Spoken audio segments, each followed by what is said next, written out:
नमस्कार, स्वागत है आपका। मैं हूं आपके साथ सपना दीपक मदेशिया। बुलेटिन का आगाज करेंगे खबर चंडीगढ़ से, जहां पर राजभवन में संवर्धन एवं सर्वदलीय बैठक की गई। बैठक में मुख्यमंत्री मान और राज्यपाल गुलाब चंद कटारिया मौजूद रहे। सीएम मान ने बैठक को संबोधित किया। क्या कुछ कहा मुख्यमंत्री ने, आइए आपको सुनवाते हैं। वो और एक स्वर, एक मत में उन्होंने कहा कि हम ऐसे संकट के मौके पर पंजाब के साथ, देश के साथ, जब भी लड़ाई जंग लगती है तो पंजाब जो है लीड करता है। इस बार भी पंजाब लीड कर रहा है, इसीलिए मीटिंग्स चल रही हैं और सबसे ज्यादा ड्रोन इधर ही आ रहे हैं और हमारी फौज जो है बड़ी बहादुरी से उसका जवाब भी दे रही है। मिड एयर में उनको सबको इतने ड्रोन्स आने के बावजूद भी ये कोई नुकसान वाली बात नहीं हुई। और पंजाब की हिस्ट्री पहले से ही ये है कि हम बहुत अच्छे नेबर हैं, लेकिन अगर कोई हम पर कोई चीज थोपेगा, कोई हम पर कोई चीज जबरदस्ती थोपी जाएगी तो हम जवाब देना भी जानते हैं। तो पंजाब ने ये देश की लड़ाई लड़ी है। हालांकि आपके पास खबर आ गई होगी, ड्यूरिंग मीटिंग ही एक सुखद खबर भी आ गई थी कि सीज फायर की। तो लेकिन हम इसको ये नहीं है कि परमानेंट, तो हमारी तैयारियां जहां हमारा बॉर्डर पर जो हमारी स्ट्रेंथन करना मिलिट्री को, चाहे वो सेकंड लाइन डिफेंस में पंजाब पुलिस हो, फर्स्ट में आर्मी हो, हम वो जारी रखेंगे। एंटी ड्रोन सिस्टम भी आपको बताना चाहते हैं कि सेंटर को कल हमने भेजा था, वो अप्रूव होके आ गया है उनकी तरफ से। तो एंटी ड्रोन सिस्टम भी लगेंगे। हम कोई अपनी तैयारी में या जो इन 10-15 दिन में पंजाब ने सीखा उसको आगे बढ़ाएंगे। देश की रक्षा के लिए हमेशा पंजाब लीड करता रहा, चाहे आजादी की जंग हो, चाहे वो जब अनाज की कमी हो गई थी, वो भी एक युद्ध की तरह पंजाबियों ने उसको लिया और हरी क्रांति ला के 70% फुटबॉल में दिया। आज भी 40% से ज्यादा फुटबॉल में पंजाब दे रहा है। तो हर फ्रंट पर पंजाब जो है वो देश को लीड करता है। और आज भी खुशी है, पंजाब के गवर्नर साहब माननीय श्री गुलाब चंद कटारिया जी, इन्होंने आज हम सुबह ही बात दोनों ने की और ये मीटिंग रखने का फैसला किया चंद घंटों में। और सभी जितने भी ऑल पार्टी मीटिंग, उसके बाद 5 बजे सभी पार्टियों के रिप्रेजेंटेटिव आए थे और उन्होंने भी अपना विचार रखे, सुझाव भी अच्छे मिले। कुछ तार के पार के खेतों की बातें और तार को और आगे लेके जाने की बातें, ताकि वो खेत अंदर आ जाए, क्योंकि बीएसएफ का बहुत टाइम इसमें जाता है कि फ्रिस्किंग में या आई कार्ड चेक करने में, और उसके बाद खेती के लिए जाते हैं साथ में, तो वो टाइम भी बचेगा। हजारों किलोमीटर, हजारों एकड़ जमीन हमारी अंदर आ जाए। इस पे भी सुझाव आए और बाकी सभी पार्टियों ने एक मत में कहा कि राजनीतिक विचार अलग अलग हो सकते हैं, लेकिन देश के लिए जब कुछ आता है तो पंजाब एकदम से चट्टान की तरह, हिमालय है, पंजाब है हिमालय के बराबर ही है, हम भी हिमालय की तरह ही देश की रक्षा के लिए खड़े हैं। और आप सबका भी धन्यवाद। और थोड़ा सा आपके बारे में भी एक विचार आए थे कि मतलब पैनिक क्रिएट ना करें, ऐसी खबरें जो सरकार को फिर बाद में ये बताना पड़ता है ये फेक है, ये सच है ना। तो ऐसा पैनिक क्रिएट ना किया जाए, क्योंकि वैसे तो हर रोज 10:30 बजे फौज एक अपनी प्रेस कॉन्फ्रेंस करती है कि कल क्या हुआ। मैंने भी कल 12 बजे से शुरू करना है कि कुछ किसी इलाके में कोई पैनिक ना हो। हम क्योंकि फौज जो है 11 बजे तक हमें भी अपडेट कर देती है कि क्या क्या कल रात हुआ, कौन सा उसमें मॉक ड्रिल था। कई बार मॉक ड्रिल के धमाके को भी लोग जो हैं वो दुश्मन का कोई धमाका ही मान लेते हैं, पैनिक हो जाता। कोई मतलब तेल की कमी नहीं है कि हम पानी की टैंकियां अपना गाड़ी की टैंकियां भरवा के रखें, लाइनें लग जाती हैं कई बार, या कोई सिलेंडर की कमी, कोई कमी नहीं है किसी जरूरी वस्तु कोई कमी। उनके पास कमी हो सकती है पाकिस्तान में, हमारे पास ऐसी कोई कमी नहीं है। पैनिक बिल्कुल जरूरत नहीं है, ना ही कोई जमाखोरी, ना ही कोई ब्लैक मार्केट अलाउ की जाएगी। बॉर्डर में हमारे 2 मंत्री हर जिले में जो है, तो हमने उनकी ड्यूटी लगा दी है, वो इसी काम के लिए मॉनिटर कर रहे हैं। और कल मैं खुद भी जाऊंगा जहां जहां कुछ गड़बड़ी हुई, मैं खुद जाके भी लोगों से मिलूंगा। और एक फौज की तरफ से आज सजेशन था, मैंने पहले भी बोला है कि जहां कोई अगर कोई ड्रोन का हिस्सा या कोई किसी मिसाइल का कोई पार्ट या कोई बम जैसी चीज अगर खेतों में गिरती है तो लोग सुबह होते ही उसको देखने के लिए बहुत इकट्ठ हो जाता वहां। तो फौज की तरफ से ये एडवाइजरी है कि वो हो सकता है वो अभी जिंदा हो, वो अभी उसमें जो बारूद है वो अभी एक्टिव हो, डिफ्यूज ना हुआ हो। इसलिए वहां जाके रश करने की बजाय पुलिस को या आर्मी को बताइए, वो बॉम्ब डिस्पोजल दस्ते जो लेके आएगी और उसको सेफली उसको डिफ्यूज करके सेफ सारे गांव को या इलाके को सेफ रखा जाएगा। तो आज की मीटिंग में पहले धर्मगुरु हर एक धर्म से लोग आए, कोई भी धर्म मानवता के विरुद्ध नहीं जाता, हर धर्म मानवता का संदेश देता है, सर्वत्र के भले की बात करता है और शांति की बात करता है कि शांति रहे। हर धर्म जो है वो मनुष्य मानवता की बात करता है। उन्होंने भी बहुत एक मत में हौसला बढ़ता है इसका। फौज में हर एक महाराष्ट्र से भी हैं, बंगाल से भी हैं, बिहार से भी हैं, यूपी से हैं, पंजाब से हैं। फौज में भी हर देश का सूबे से रिप्रेजेंटेशन है। उनका भी हौसला बढ़ता है कि हमारे साथ धर्म गुरु या उनका आशीर्वाद है। रिक्वेस्ट करूंगा माननीय गवर्नर साहब को कि वो डिटेल जो इनके पास है, जो आने वाले दिनों में एक्शन जो प्लान करना है इकट्ठे करते हैं, तो उसके बारे में जानते हैं। सबसे पहले तो आपका सबका बहुत स्वागत कि आज इस प्रेस वार्ता में आप सब लोग इतने कम समय की सूचना के बाद भी आप तुरंत यहाँ आए। और शायद ये क्या कि आपका आना हमारे लिए शुभ भी हुआ कि आज दोनों देशों ने भी इस चीज को स्वीकार कर लिया और अपनी तरफ से घोषणा की है। लेकिन मैं ये मानता हूं कि जब पहलगांव की घटना हुई और 26 निर्दोष लोग जब मारे गए तो हिंदुस्तान का हर बच्चा और हर स्थान से एक ही मांग उठी, पंजाब से यही है कि जिस प्रकार का कृत्य उन्होंने किया उसके दंड उनको मिलना चाहिए। और देश के प्रधानमंत्री ने भी इस बात को जनता का आदेश मान करके उन्होंने भी अपना मन मस्तिष्क बनाया और आर्मी ने जिस तरह से सफल ऑपरेशन किया और जितने भी आतंककारी अड्डे थे उनको सबसे नष्ट किया। लेकिन उसके रिएक्शन में पाकिस्तान ने जिस प्रकार से हमला करने का सोचा, ड्रोन भेजने का, मिसाइल भेजने का, उन सब का हमारी फौज ने जिस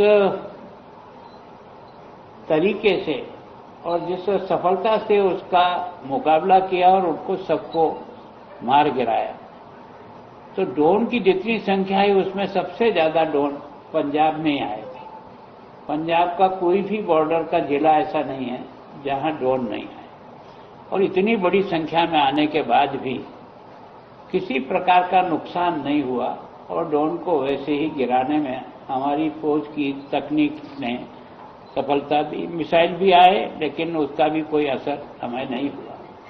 तो आपके माध्यम से सबसे ज्यादा तो देश के उन बहादुर फौजियों को मैं अपनी ओर से बहुत बहुत उनका सलाम करता हूं, उनको धन्यवाद देता हूं कि आपकी बहादुरी और आपकी तत्परता ने देश को इस संकट के समय में भी जिस प्रकार से सुरक्षित रखा, उसके लिए आप सारी फौज के तीनों ही विंगों को मेरी ओर से बहुत बधाई।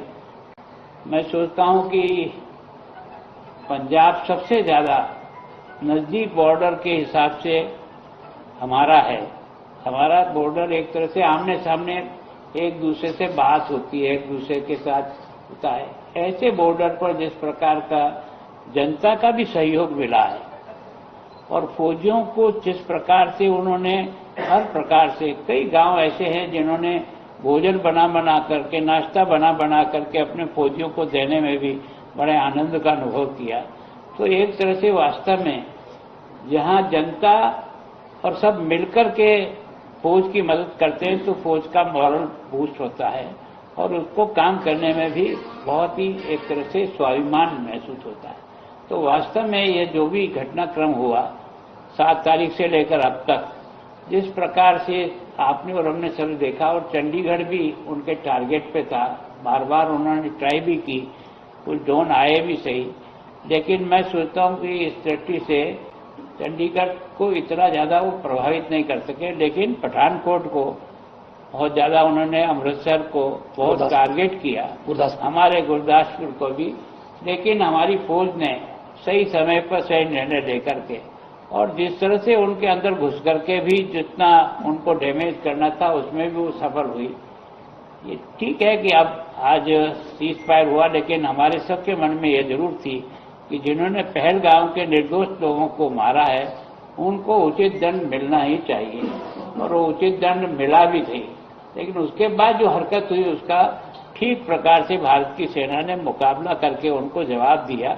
तो मैं सोचता हूं कि आपका यहाँ आना, शायद ये हमारी प्रश्न, आज सवेरे हमने 11 बजे ही सोचा था कि सारे धर्म के धर्मगुरुओं को भी बुला करके उनकी जो एक तरह से फॉलोइंग है, उनका जिस प्रकार से लोगों के बीच में संबंध और संपर्क है, वो भी एक तरह से इस सारी के सारा है ना, इस समय जो मुकाबला है उसमें वो सहयोगी बने।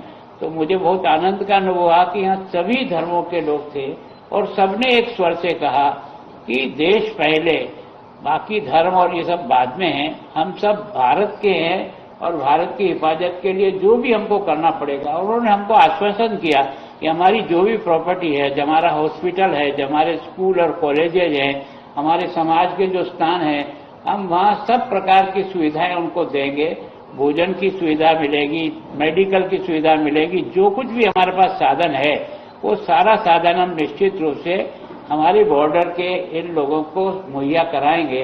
तो ये इस बात को साबित करती है कि ये लड़ाई वास्तव में केवल सेना ही नहीं, तो देश की जनता भी उनके साथ मिल करके लड़ने का, जैसे हमने आज ही आपने देखा होगा कि हमने सिविल डिफेंस के 2 कार्यक्रम किए थे, उसमें जिस प्रकार का उत्साह था, जनता में जिस प्रकार का जोश था, बच्चों में जिस प्रकार का एक तरह से उससे जोड़ने का था, हमें सोचा भी नहीं था कि ये कार्यक्रम 3-3.5 हजार लोग नए इनरोल हो जाएंगे, इसमें से सोचा भी नहीं था, न हमारी इतनी तैयारी थी।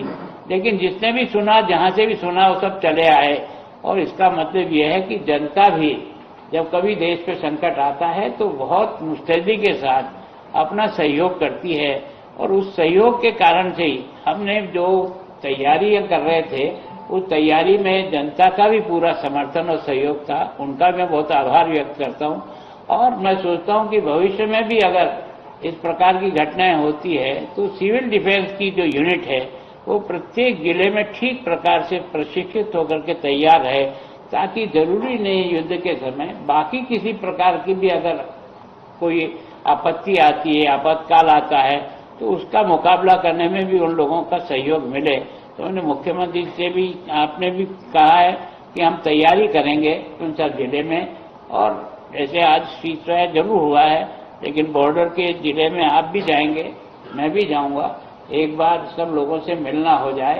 केवल और केवल एक घर परिवार के ऊपर जो ड्रोन गिरा है उसमें कुछ 3 लोग इंजर्ड हुए हैं, जो तीनों को पूरा मेडिकल सारा हाँ, तो उसमें सारा उनको मिल रहा है। बाकी किसी प्रकार की अगर मान लो छोटी मोटी भी किसी को कोई क्षति हुई है तो हम निश्चित रूप से उसकी क्षतिपूर्ति करेंगे। और एक अच्छा सुझाव आया कि बॉर्डर का ये जो जिले है, इस जिले को कोई न कोई विशेष प्रकार का डेवलपमेंट का आधार मिलना चाहिए। पहले जो है ना बॉर्डर डेवलपमेंट फंड था, वो बीच में कुछ समय बंद है, अभी वापस उसको नए फॉर्म में बना करके वो तुरंत लागू हो रहा है, तो जिससे वहाँ का डेवलप। और मैंने एक सुझाव दिया था, आप कैसे कानून में आता नहीं, बॉर्डर के जिले को बच्चों को नौकरी में जो भी परसेंटेज तय हो सकता है वो कुछ 1-2% उनको देना चाहिए, ताकि बच्चों की रुचि यानी इस तरफ भी आए, तो ताकि उनका एक ध्यान बढ़ जाए। और स्पोर्ट्स को डेवलप करने के लिए आर्मी और सब कर ही रही है, पर हम भी हमारी तरफ से और सरकार की तरफ से बॉर्डर जिलों को खेल की दृष्टि से ज्यादा सुविधाएं उपलब्ध कराने का प्रयास करेंगे।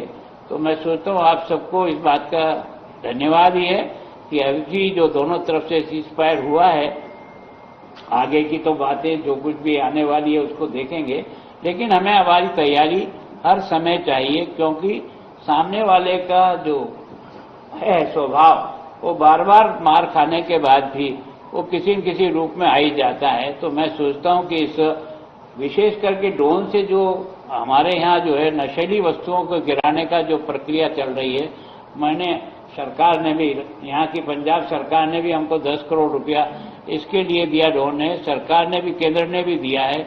हम कोशिश करेंगे कि हर जिले में हमारे एंटी ड्रोन जो है वो सिस्टम लग जाए, ताकि हम इन सब पर भी किसी तरह से काबू कर सकें।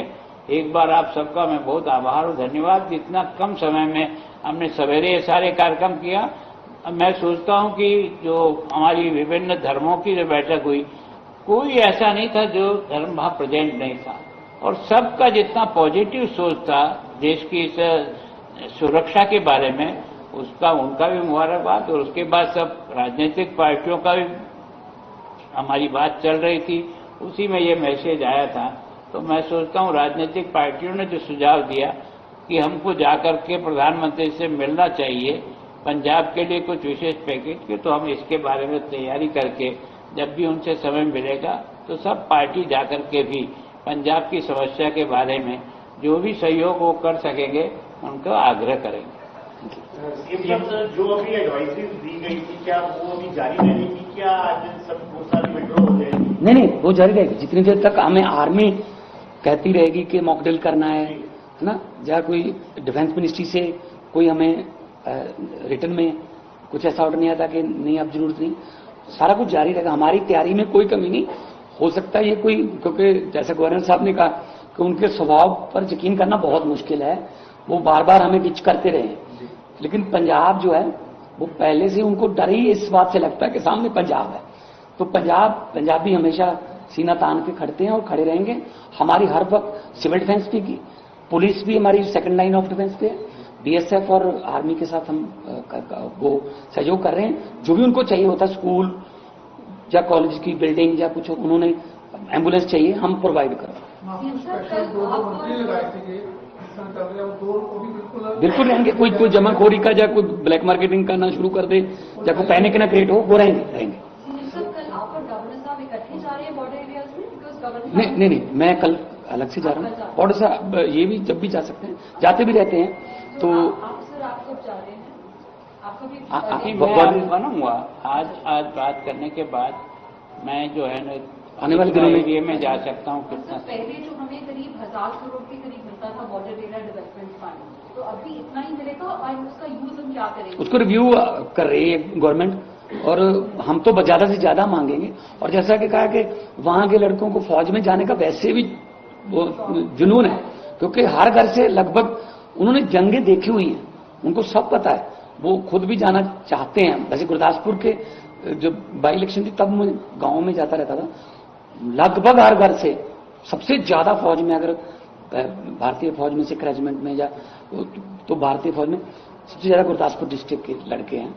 और वहां पर क्योंकि उन्होंने बहुत जंगें देखी हुई हैं, तो उनका ब्लड में उनका रक्षा का जो जुनून है वो उनमें है। और उसमें भी अगर फौज में हम बात करेंगे डिफेंस मिनिस्टर साहब से, फौज में भी अगर बॉर्डर एरिया के नौजवानों के लिए स्पेशल कोई कोटा रखा जाए तो अच्छा। साहब ने एक गल कही कि सारिया पार्टियां ने कहा कि पीएम साहब ने मुलाकात की जाए और पंजाब के मसले निकाले पैकेज, जो स्पेशल पैकेज, जैसे जम्मू कश्मीर को पैकेज मिलता है, हिमाचल को एक पैकेज मिलता है, पंजाब को। देखो, लड़ाई तो हम देश की लड़ रहे हैं, लड़ाई तो ये देश की है, चाहे वो कारगिल की जंग हो, चाहे वो पठानकोट का हमला हो, दीनानगर का, वो आते तो देश पर अटैक करने के लिए, लेकिन पंजाब रोक लेता उनको। तो पंजाब देश की लड़ाई लड़ता है, कोई स्पेशल पैकेज हमें ऐसा दिया जाए। देखो, हिडन लॉसेस पता नहीं कौन कौन से होंगे, अभी पता चलेगा, क्योंकि इंडस्ट्री वाले भी थोड़ा डरे होंगे कि यहाँ ड्रोन आते हैं, यहाँ तो ये उनका विश्वास बहाल करना पड़ेगा। जो जम्मू कश्मीर में टूरिज्म इतना अप हो गया था एक घटना से, वो एकदम से सारा मतलब जीरो पे आ गया। मतलब दोबारा विश्वास बहाल होने में टाइम लगता है, लेकिन पंजाब हमेशा बहुत बार गिरा भी है, लेकिन पंजाब बहुत बार उतनी बार उठा भी है। तो पंजाब जो है वो चढ़ती कला और सरबत का भला मांगने वाला स्टेट है। पंजाबी हमेशा फ्रंट पे रहेंगे, और पूरी दुनिया में जब जाते हैं हमारे सिंगर्स भी, तो जब कुछ वो तो है कि पंजाबी आगे हुए, तो पंजाबी जहां भी चले जाते हैं अपनी शान बढ़ाते हैं। 12 तारीख को 12 बजे फिर बातचीत होगी। देखो इसीलिए हम कह रहे हैं, ये तो इंटरनेशनल लेवल का बातें वो करते रहे, हम ये ना सोचकर कहीं अवेसले हो जाएं कि चलो जी अब तो बंद हो गया, अब कुछ नहीं है। हम अपनी तैयारियों में कोई कमी नहीं छोड़ेंगे। जो भी बॉर्डर पे, चाहे वो एंटी ड्रोन सिस्टम, चाहे वो हमारी मॉक ड्रिल्स, चाहे स्कूल कॉलेज एनएसएस एनसीसी के बच्चों की सिविल डिफेंस की ट्रेनिंग, और जो भी कॉलेजेस और यूनिवर्सिटीज के एग्जाम को डिले करना, वो सारा हमारा एज इट इज जारी रहेगा अंटिल हमें आर्मी की तरफ से या डिफेंस मिनिस्ट्री की या होम मिनिस्ट्री की तरफ से गाइडलाइंस में। जैसे हल्के सवाल है, पंजाब हरियाणा हाईकोर्ट का फैसला आया है भाखड़ा जल विवाद को लेकर के कि वो आपस में हमारा है। आज 2 मार्च जो 2 मई को केंद्र की जो बैठक हुई उसमें जो फैसला हुआ वो देखो इसको आज इस केस पे जो इंटरनल हमारे झगड़े हैं वो निपट ये मुख्य विषय बन जाएगा। मैं सोचता हूँ जिसके लिए हमने बैठे देखो नेशनल, देखो देश पहले है, देखो देश पहले है, प्रदेश बाद में है, ठीक है ना, पॉलिटिकल पार्टियां बाद में, देश बचेगा तो पॉलिटिकल पार्टियां होगी, वरना क्या क्या रहेगा। तो देश को हम पहले रखते हैं, ये इंटरनल मामले हम सुलझा लें। क्या बोले पैकेज के लिए, जैसे एम्प्लॉयमेंट के लिए, इंडस्ट्री के लिए आपने कहा स्पेशल पैकेज के लिए हुआ, ये जल्दी मीटिंग करके कौन सा पैकेज को तो वैसे पिछले कई सालों से मिल नहीं पा रहा। देखो क्या है कि अगर हमको केंद्र में जाना है, प्रधानमंत्री से मिलना है, तो उसी हिसाब से हमारी तैयारी होकर के हम सब लोग मिलकर के कौन से बिंदु बनाते हैं और कौन से उसको लाया जा सकता है, जिसको उसको प्रायोरिटी से जाकर बात करने के लिए प्रस्ताव आया है। निश्चित रूप से प्रस्ताव सही है। जैसा कि एक सुझाव भी आया है कि डॉक्टर्स को, जो बॉर्डर एरिया में डॉक्टर एमबीबीएस डॉक्टर्स को हम वहां अपने हॉस्पिटल में भेजते थे, उनको पहले थोड़ा ज्यादा भत्ता मिलता था, बॉर्डर एरिया अलाउंस, ठीक है ना, वो बंद हो गया। तो उसके बारे में भी रिव्यू कर रहे हैं कि वहां उनको जाने के लिए, जैसे हमारी फौज में भी अगर हैं तो अगर वो एक पर्टिकुलर जोन में जाते हैं तो उनको अलाउंस मिलता है। हाँ, फिलहाल इस बुलेटिन में इतना ही। नमस्कार।